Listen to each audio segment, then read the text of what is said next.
रमेश जी शहर में रहते थे। उनको एक बेटी और एक बेटा था। बेटे का नाम अर्जुन और बेटी का नाम रागिनी था। उम्र होने पर पहले बेटी की और बाद में बेटे की शादी करवाई।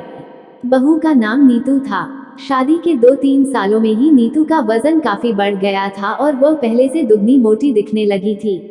इस मोटापे की वजह से नीतू को कई लोगों के ताने सुनने पड़ते थे। पड़ोसी भी उसे मोटी भैंस कहने में हिचकिचाते नहीं थे। कितनी मोटी हो गई है, कैसी दिन पर दिन फैलती जा रही है, देखो जरा भी शर्म नहीं आती। पति बेचारा सूखा जा रहा है, ये देखो खा खाकर कैसे मोटी हो रही है। कुछ इस तरह की बातें अक्सर नीतू के कानों पर पड़ जाती थी। स्वभाव से हंसमुख नीतू इन बातों को इग्नोर भी कर देती, लेकिन उसे ज्यादा दुख तब होता था जब उसकी खुद की सास और ननंद उसके मोटापे के लिए उसे दोषी ठहराते और भला बुरा कहती। अर्जुन शरीर से काफी दुबला पतला था। शादी के बाद भी उसके शरीर में रत्ती भर का भी फर्क नहीं आया था। हालांकि नीतू मोटी होती जा रही थी, उसमें उसका कोई भी दोष नहीं था। बल्कि नीतू तो अर्जुन से भी कम खाना खाती और दिन भर घर के सारे काम करती रहती थी। अपने मोटापे की वजह से चाहे किसी काम में कितनी भी दिक्कत हो, नीतू उस काम को कभी अधूरा नहीं छोड़ती थी। उसने घरेलू नुस्खे और कई तरह के उपाय करके अपना मोटापा कम करने की कोशिश की थी, लेकिन शायद उसके शरीर के हार्मोन्स ही थे जो उसे मोटा बनाए रखे थे। अर्जुन को उसके मोटापे से कोई हरकत नहीं, वह तो बेचारा अपने बिजनेस को संभालने में व्यस्त रहता था। उसकी माँ और बहन हमेशा इस वजह से नीतू को कुछ ना कुछ सुनाते रहते थे और नीतू काफी रोया करती थी।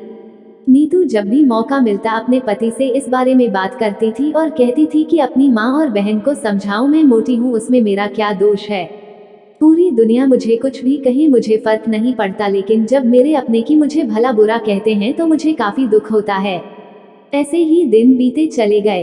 एक दिन नीतू की सास ताजी हवा लेने के लिए जब टेरेस पर गई हुई थी, तब वापस लौटते समय उनका पैर फिसला और सीढ़ियों से वह गिर गई। भाग्य से वह बच गई, लेकिन उनके पैर में बड़ा फ्रैक्चर आया। उनको अब एक जगह से दूसरी जगह जाने में भी काफी दिक्कत होने लगी। बिना किसी के सहारे के वह ऐसा कर ही नहीं पा रही थी। जिस मोटी बहू को वह रोजाना ताने मारती थी, आज वही बहू उनका हर काम कर रही थी और उन्हें एक जगह से दूसरी जगह ले जा रही थी। उनका खुद का वजन भी 75 किलो था, जो उनके बेटे अर्जुन के लिए भी उठा पाना संभव नहीं था। हमको विचार आया कि बहू शरीर से भरी पूरी नहीं होती तो आज उनका क्या होता है। नीतू की सास को नीतू के साथ किए हुए अपने बुरे बर्ताव के लिए पछतावा होने लगा। उन्होंने एक दिन मौका देखकर इस बात के लिए नीतू से हाथ जोड़कर माफी भी मांगी। नीतू ने कहा, अरे माँ जी, आप माफी क्यों मांग रही है, आप मुझे समझने लगी, मेरे लिए इतना ही बहुत है। उस दिन के बाद नीतू के साथ में कभी भी उसे उसकी मोटापे की वजह से एक शब्द भी नहीं बोला, बल्कि तो उन लोगों से लड़ जाती थी जो नीतू को मोटी कहकर उसकी बुराई करते थे। नीतू की ननंद भी इस घटना के बाद उसे इस विषय पर कुछ भी ना कह सकी। खुश मिजाजी नीतू अब पहले की तरह ही सब कुछ भुलाकर खुश रहने लगी। दोस्तों, हमारे समाज में हमारे आसपास आपको ऐसे कई लोग मिल जाएंगे जो दूसरों को उनके शरीर की बनावट के हिसाब से गलत नाम देते हैं या उन्हें नीचा समझते हैं। किसी की हाइट कम है तो नाटा, किसी का रंग काला है कालिया, कोई हेल्दी है तो मोटा, किसी के बाल कम है तो टकला।